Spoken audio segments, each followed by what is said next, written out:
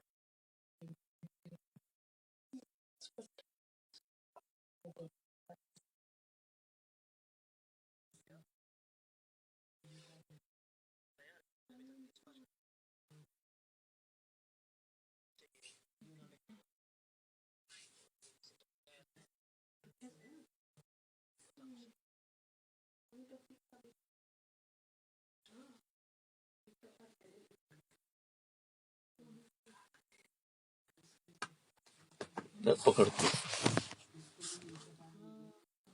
ગડબડ થઈ જશે